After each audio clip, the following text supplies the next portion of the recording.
To God's grace, tuloy-tuloy po ang trabaho. Magandang hapon po sa akin na Facebook family. Kanina po, I expressed sentiments, narrated some facts, made some suggestions. Now I just want to make an update. Before that, someone told me, battle of narratives ang nangyayari. And may angal po ako doon. Because real lives is not about narratives, it's about the truth. Diba? Kung ang narrative mo, ito mga nagugutom, tulungan natin, ito yung impeachment, dinidelay, wag nating payagan. Kaya nga po narrative may script. People are really suffering because of the high prices, hindi lang ng diesel, LPG, gas. Yung 7% inflation, yung po ay average, yung po ay isang basket at karamihan doon pagkain. But maraming hindi kasama doon sa indicators na yun ng basket ay sobrang tumataas ang presyo. Having said that, may kakulangan. Mataas na presyo, meron pang shortage doon po sa fertilizer. May parating pa na Super El Nino, and then eto naman tag-ulan, hindi pa naman naayos yung ating mga flood control. So I'm very concerned about the day-to-day life of each and every Filipino. That is why we're trying to put some order in terms of priority. So ulitin ko po hindi po magulo ang Senado. Look at our session since I took my oath. Lahat ng session very orderly, puno ng substance, at sumusunod kami. Yung panggugulo ay nangyayari before or after the session and was beyond our control. Meaning kami ay nagre-react. So kanina nilinaw ko na receive na ng Senado ang articles of impeachment. Ang tungkulin ko po ay sumulat sa House of Representatives. Ginawa po natin kaagad yon. Kahapon pinadala natin, Wednesday night, sa gitna ng kaguluhan, ni-receive. At I'd like to thank the Senate staff, Secretariat, na iwan sila. Napakadaming dokumento, papakita ko po sa inyo, pero inisa-isa nila yon na siguradong kumpleto. Bakit po? Hindi nila maso-certify sa akin at hindi ko ma-send sa House nang hindi ito natatapos. Kinonsulta ko lahat, pati sila, sabi, sir, huwag na natin tantanan, tapusin na natin ito tonight para bukas mapadala natin. So in the meantime, nang pinadala sa Senado, yung articles of impeachment po ay pinadala na sa lahat ng opisina. Makikita po natin dito ang pangalan ng mga senador, tapos yung receive ng staff nila at saka yung date and time. So 23 senators chose to receive it already. Ang natira na lang po ay office ni Secretary Risa na Senator, ano sabi ko? Secretary. Sorry. I was on my mind kasi yung Sergeant at Arms at Senate Secretariat, no?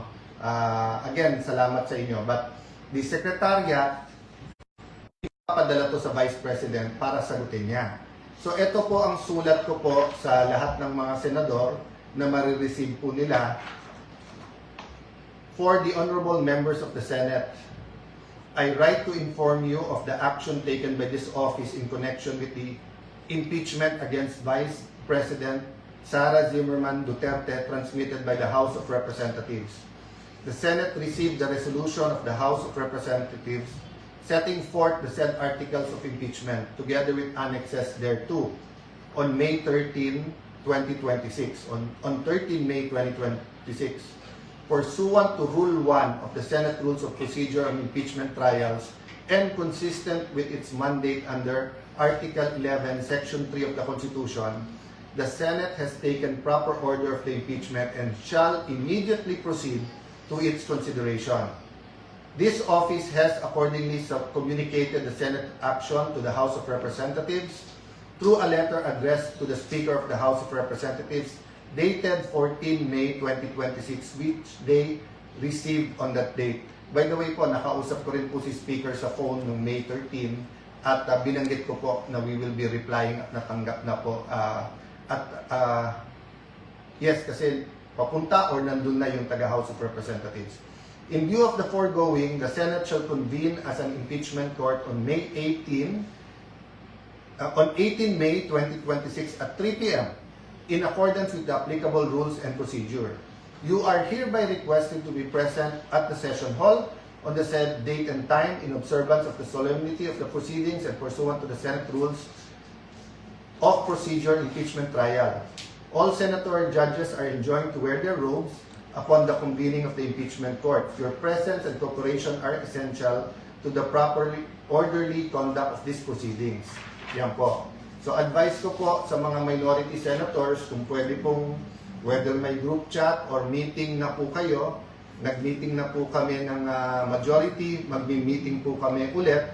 At so far, we're all in agreement na the rules that were good for the past impeachments are good for Monday. So hindi nyo ma-expect ang delay on our part. So outside the Senate, kung sino man ang nagpapakana ng narrative na kaya nagpalit ng leadership para i-delay yung impeachment, it is absolutely not true. Lawyers are officers of the court. I believe in the honor, in yung pinaghirapan ng bawat isang abogado, yung pagmamahal sa Diyos, sa bayan, sa konstitusyon. So I am again asking yung mga law deans, mga bata po nakatingin sa inyo. You took the extraordinary step of not even asking, not even communicating, walang due process. Pinagbintangan nyo po kami na yung change in leadership is denying due course or will delay the impeachment proceedings. So siguro naman po, with all humility, kaya nga kumpanyero tawag natin, kumpanyera. So sa korte, pag may nagkamali at sinabi, pasensya na kumpanyero, pasensya na kumpanyera, so tumimbre man lang kayo, hindi man lang kayo tumimbre, ngayon opportunity nyo to have a joint circular then or joint statement saying that we apologize to the honorable senators of the new majority kasi nakikita namin ngayon that nag-move ng tama. By the way, Lodins, yung ilan sa inyo criticize sa amin. Hindi ba sunod-sunod po na pinatunayan sa Supreme Court na tama po kami? Hindi ba bawat galaw in the past na umabot sa Supreme Court at hindi ba sa law school deans kayo mismo ang nagtuturo na kapag ka Supreme Court na nagsabi, yan ang batas.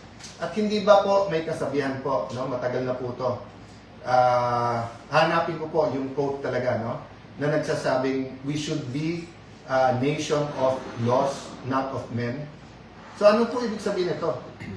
Na kahit ano pong lakas, kahit anong kapangyarihan ng isang lalaki o babae o man or woman, ang batas ang nasusunod.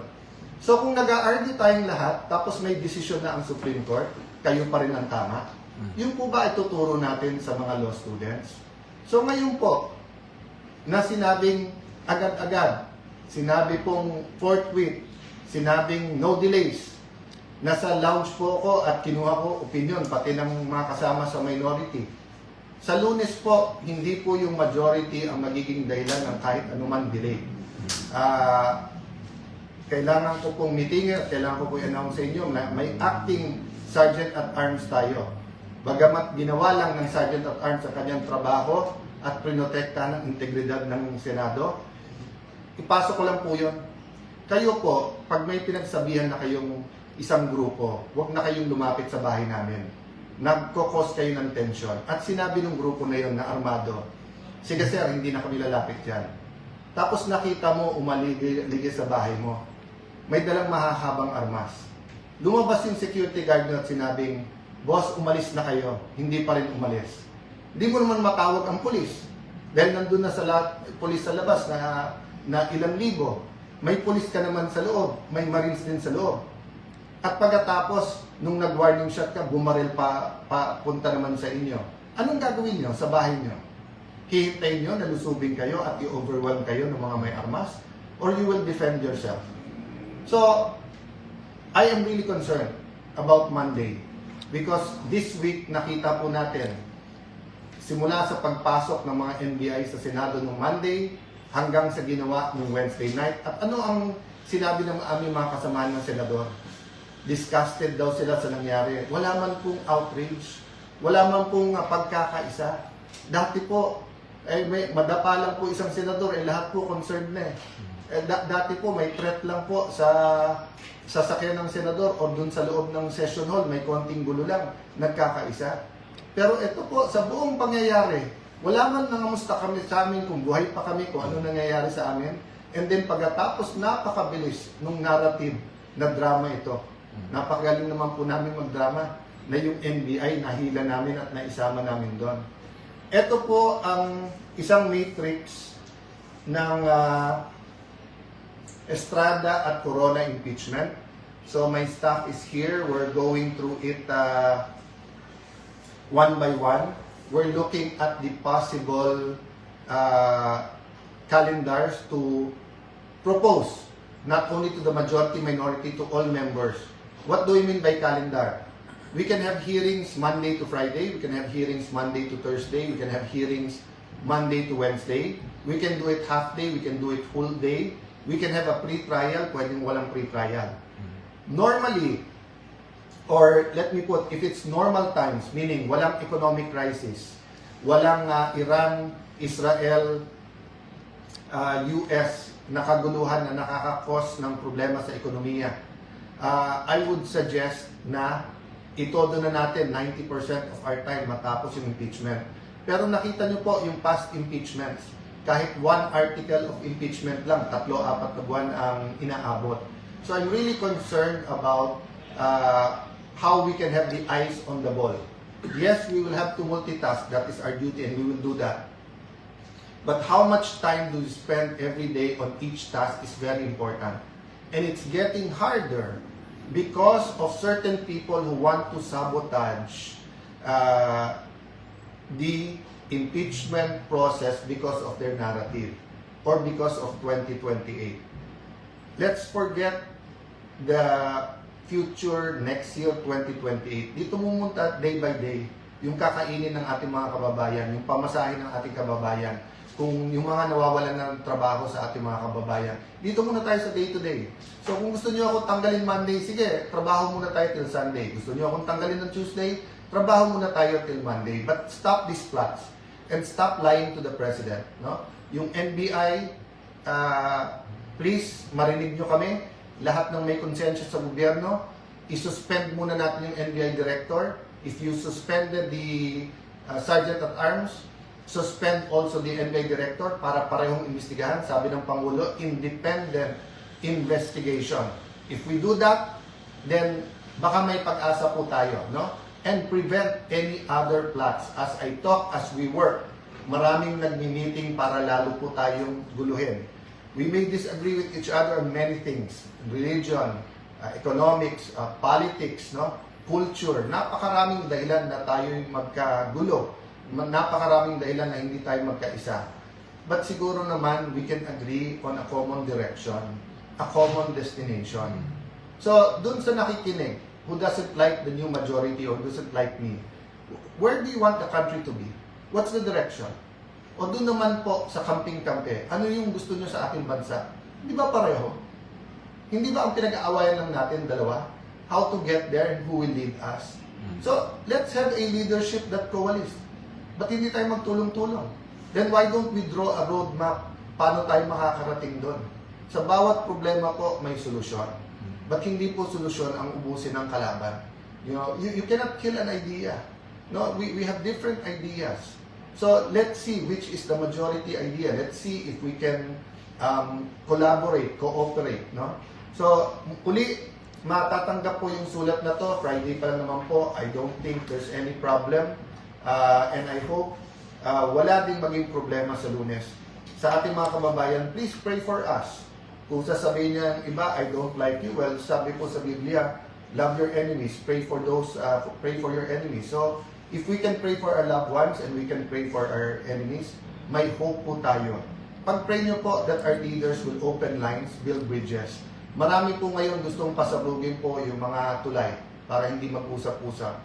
Marami po ngayon gustong i-cut yung linya. Alam kong wireless na ngayon, but imagine yung type na telepono, lahat may wire. Gustong putulin yon para walang pag-uusap, para sa sarili lang interest. Huwag po natin payagan yan. So magandang hapon po. I hope